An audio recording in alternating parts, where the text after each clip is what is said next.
ఇది ఒక gratitude video. అసలు మనుషులు ఇలా కూడా ఉంటారా?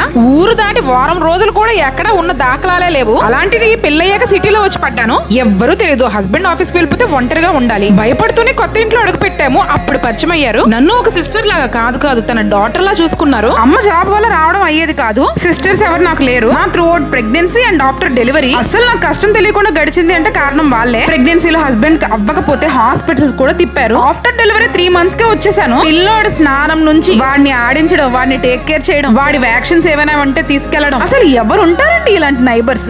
ఎవరైనా చెడు చేస్తే మర్చిపోవచ్చు కానీ మంచి చేస్తే అస్సలు మర్చిపోకూడదు. కల్మషం లేకుండా ఎటువంటిది ఆశించకుండా మనకి హెల్ప్ చేస్తున్నారు అంటే అది బ్లెస్సింగ్ అనే చెప్పాలి. ఈ రోజుల్లో నైబర్స్ అంటే ఒకరి మాట ఒకరికి పడదు, ఒకరి చేష్టలు ఒకరికి పడవు. నేను అక్కడ నుండి మా ఓన్ హౌస్ షిఫ్ట్ అవుతున్నప్పుడు నేను ఏడ్చిన ఏడుపు పెళ్ళై మా అమ్మగారి ఇల్లు వదిలేసినప్పుడు కూడా అంతలా ఆడలేదు. వాళ్ళు ఇప్పుడు వేరే ఊరు షిఫ్ట్ అయిపోయారు. ఇప్పటికీ కాల్స్ ద్వారా మాట్లాడుకుంటాము. మొన్న రీసెంట్ గా వాళ్ళ డాటర్ వచ్చినప్పుడు మాకు ఇష్టమని చేపల పులుసు పంపించారు. 7